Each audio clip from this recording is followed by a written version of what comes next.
নমস্কাৰ এই মুহূৰ্তত আহি পৰিছে কেইটা গুৰুত্বপূৰ্ণ খবৰ আৰু এনে ধৰণৰ খবৰসমূহ নিতৌ চাবৰ কাৰণে চেনেলটো সাবস্ক্ৰাইব কৰি ভিডিঅ'টোত এটা লাইক কৰি দিব। ডি ভোটাৰ সকল প্ৰত্যেকগৰাকীয়ে ভাৰতীয় নাগৰিক। ডি ভোটাৰক লৈ এবাৰ ডাঙৰ ঘোষণা কৰিছে বিজেপি মন্ত্ৰী ৰঞ্জিত কুমাৰ দাসে। ৰঞ্জিত কুমাৰ দাসে এইবাৰ ডি ভোটাৰ সম্পৰ্কত নিজৰ প্ৰতিক্ৰিয়া প্ৰকাশ কৰিছে।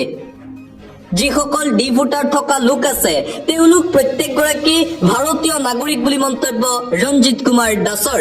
যিসকল অখণ্ড ভাৰতবৰ্ষৰ ভাৰতীয় মানুহ সেই সকলোকে লৈ আজি বিভিন্ন দলে ৰাজনীতি কৰি ৰাখিছে। কেৱল মাত্ৰ ৰাজনৈতিক কৰি ৰাখিছে নেতাসকলে। ডি ভোটাৰৰ নামত বিশেষকৈ হিন্দু ধৰ্মৰ লোকক আজিলৈকে কোনো ধৰণৰ নিশ্চিতভাৱে হাৰাশাস্তি দিয়া নাই ভাৰতীয় জনতা পাৰ্টিৰ চৰকাৰে। আৰু ডি ভোটাৰক লৈ এইদৰে ডাঙৰ ঘোষণা কৰিছে বিজেপি মন্ত্ৰী ৰঞ্জিত কুমাৰ দাসে।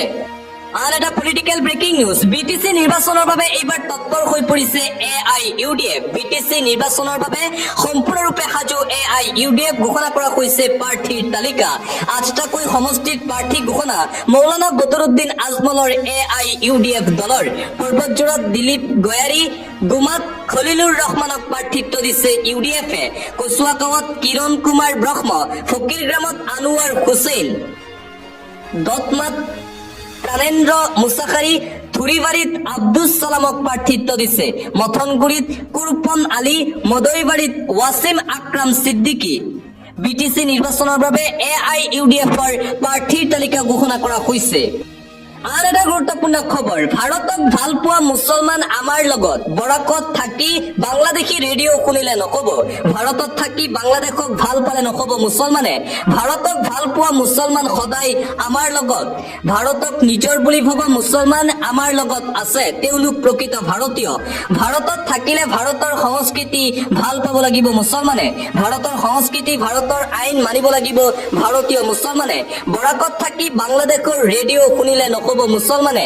ভাৰতত থাকিলে ভাৰতৰ ৰেডিঅ' শুনিব লাগিব মুছলমান লোকে। ভাৰতীয় মুছলমানলৈ স্পষ্ট বাৰ্তা অসমৰ মুখ্যমন্ত্ৰী হিমন্ত বিশ্ব শৰ্মাৰ। ভাৰতত থাকি বাংলাদেশক ভাল পালে নহ'ব মুছলমানে। এইদৰে মুছলমানক লৈ প্ৰতিক্ৰিয়া প্ৰকাশ কৰিছে মুখ্যমন্ত্ৰী হিমন্ত বিশ্ব শৰ্মাই।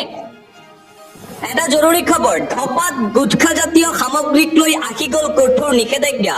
নগাঁও জিলা আয়ুক্ত দেৱাশিষ শৰ্মাৰ কঠোৰ নিৰ্দেশনা। কোনো কাৰণতে বিক্ৰী কৰিব নোৱাৰিব নিচাজাতীয় সামগ্ৰী। ধপাত গুটখাজাতীয় সামগ্ৰীক লৈ কঠোৰ প্ৰশাসন। নিচাজাতীয় সামগ্ৰীক লৈ কঠোৰ নগাঁও প্ৰশাসন। নিয়ম ভংগ কৰিলেই বিপদ অনিবাৰ্য। 10 বছৰ পৰ্যন্ত জেল যাব লাগিব দোষীয়ে। কঠোৰ হৈ পৰিছে দেৱাশিষ শৰ্মা। ৰাজহুৱা স্থানত ধূমপান কৰিলেই বিপদ। তাৎক্ষণিকভাৱে ভৰিব লাগিব 200 টকাৰ জৰিমনা। মুকলিকৈ চিগাৰেট খোৱা লোকৰ বিৰুদ্ধেও কঠোৰ হৈ পৰিছে প্ৰশাসন। গুটখা খাই পিক পেলালে ভৰিব লাগিব 500 টকাৰ জৰিমনা। চৰকাৰী কাৰ্যালয়ত নৌ টাবাকো জোন ঘোষণা কৰিছে জিলা আয়ুক্তই। প্ৰতিটো কাৰ্যালয়ত ফলক অৰাটো বাধ্যতামূলক। বিদ্যালয় মহাবিদ্যালয়তো আৰিব লাগিব এই ফলক। শিক্ষা প্ৰতিষ্ঠানৰ 100 মিটাৰৰ ভিতৰত নিষিদ্ধ কৰা হৈছে ধপাত। বিক্ৰী আৰু ব্যৱসায় কৰিলে বিকাশ হ'ব কঠোৰ শাস্তি। নিয়ম উলংঘা কৰিলেই জেল পৰ্যন্ত হ'ব পাৰে দোষীৰ। 10,000ৰো অধিক জৰিমনা বিহিব নগাঁও জিলা প্ৰশাসনে।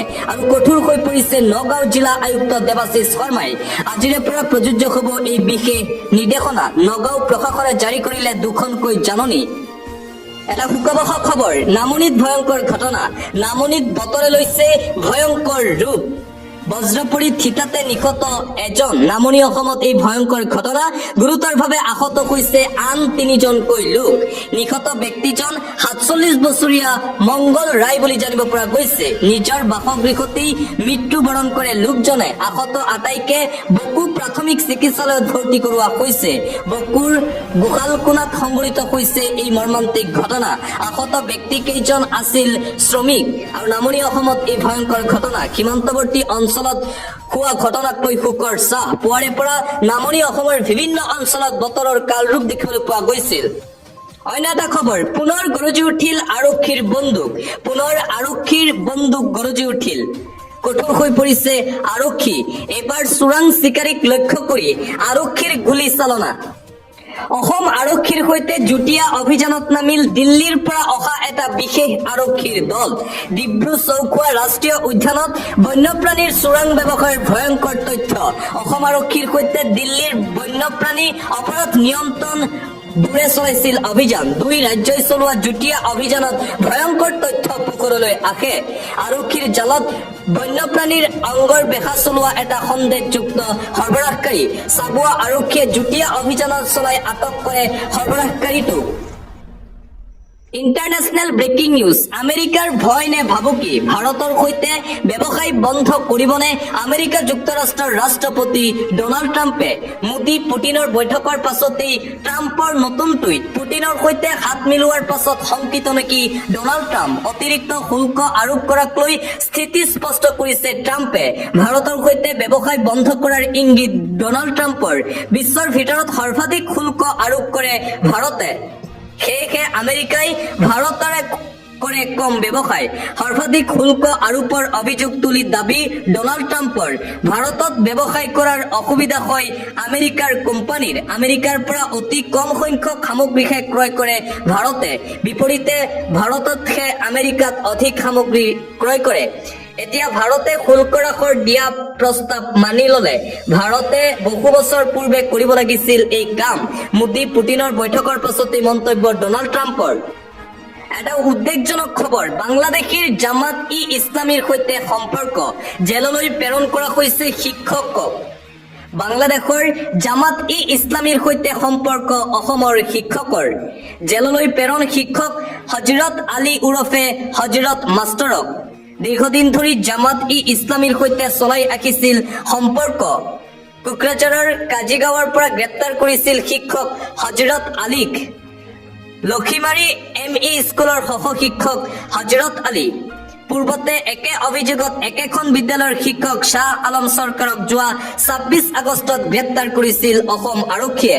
জেহাদী সংগঠনৰ সৈতে ঘনিষ্ঠ আছিল শিক্ষকজনৰ। আৰ এটা আন্তঃৰাষ্ট্ৰীয় পৰ্যায়ৰ গুৰুত্বপূৰ্ণ খবৰ।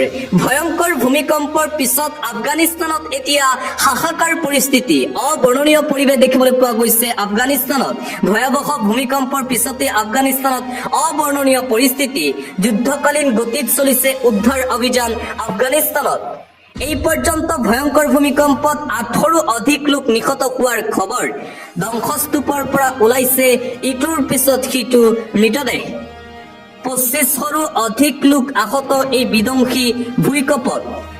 নিশ্চিন্ন হৈ গৈছে বহুকেইখন গাঁও। বৃহৎ বৃহৎ অট্টালিকা ধ্বংসস্তূপত পৰিণত। ইটোৰ পিছত সিটোকৈ আহিছে আফটাৰ শ্বক আফগানিস্তানত। এতিয়াও ধ্বংসস্তূপৰ মাজত বহু লোক আবদ্ধ হৈ থকাৰ সন্দেহ কৰা হৈছে। প্ৰধানমন্ত্ৰী নৰেন্দ্ৰ মোদীৰো দুখ প্ৰকাশ আফগানিস্তানৰ ভূমিকম্পৰ ঘটনাক লৈ। দেশখনক সম্পূৰ্ণৰূপে সহায়ৰ আশ্বাস ভাৰতৰ প্ৰধানমন্ত্ৰী নৰেন্দ্ৰ মোদীৰ। ক্ষিপ্ৰতাৰে উদ্ধাৰ কাৰ্য চলোৱাৰ আহ্বান প্ৰধানমন্ত্ৰী নৰেন্দ্ৰ মোদীৰ। দেশখনত সকলো মানৱীয় সহায় আৰু সাহায্য আগবঢ়াব বুলিও টুইটযোগে ঘোষণা কৰিছে ভাৰতৰ প্ৰধানমন্ত্ৰী মোদীয়ে।